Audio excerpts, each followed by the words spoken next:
Jacob avait servi durant 7 ans pour Rachel, mais Laban l'avait trompé, il lui avait donné Léa.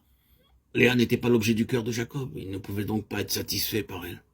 Il aurait pu l'être. Il y avait en Léa des traits agréables. Léa avait les yeux délicats. C'était évidemment quelque chose qui, dans un certain domaine, devait plaire à un homme. C'était quelque chose d'attrayant en elle. Et il y avait d'autres choses encore. Léa, sans aucune difficulté, donna à Jacob une famille. Rachel en était incapable. Jacob aurait pu dire, eh bien, Léa n'est pas si mauvaise, Léa n'est pas celle que j'avais désirée, mais il y a de bonnes choses en Léa. Je m'établirai et en serai satisfait. Mais non, Léa n'était pas l'objet de son esprit, de son cœur, de son être intérieur, et Jacob ne saurait se contenter de quelque chose de moindre que cela.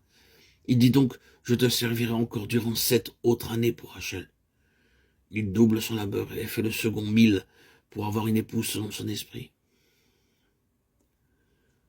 L'esprit du Fils, l'état de Fils véritable ne peut jamais être satisfait par quelque chose de moindre que ce qui est de l'esprit, du cœur naturellement, dans le symbole qu'en est Jacob.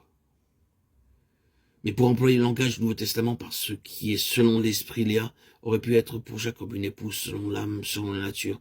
Mais Rachel est quelque chose de plus que cela, comme elle le prouvera. Oh, je crois qu'il y a une leçon merveilleuse liée à Rachel et à Léa. Le vrai service du Fils ne s'arrêtera à rien de moins que ce qui est entièrement de l'esprit.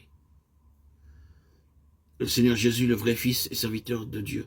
Celui en qui est le véritable esprit de Fils et en qui est le véritable esprit du serviteur ne peut jamais être satisfait d'une Église qui serait simplement extérieure et formaliste et naturelle, malgré tous les beaux traits qui peuvent s'y trouver.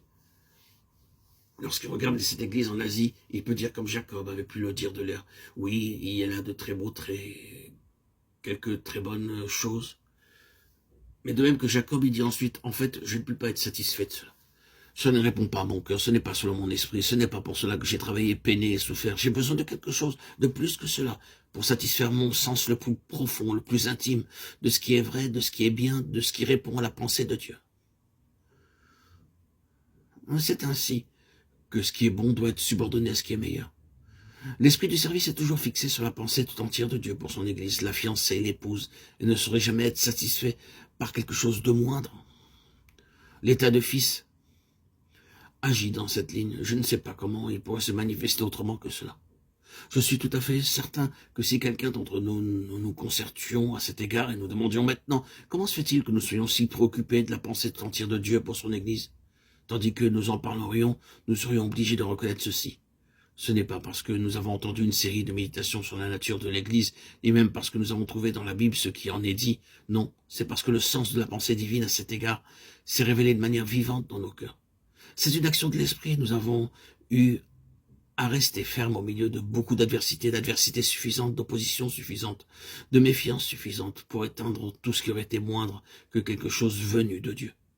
Nous aurions abandonné depuis longtemps cette question à cause des difficultés du chemin, si elle n'était pas venue de Dieu en nous, si nous n'avions pas réalisé que ce n'était pas nous qui la tenions, mais que c'était elle qui nous tenait.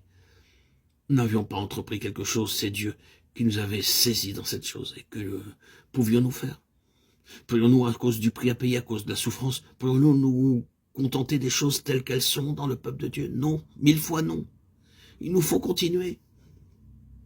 Je crois, bien-aimés frères et sœurs en Christ, auditeurs, auditrices, que c'est là l'esprit de Fils, l'esprit du service. Plus l'œuvre de Dieu est profonde en nous, plus nous souffrirons pour l'Église, et moins nous pourrons être satisfaits des choses telles qu'elles sont parmi le peuple de Dieu. C'est ainsi que Rachel est le résultat de la souffrance de l'esprit.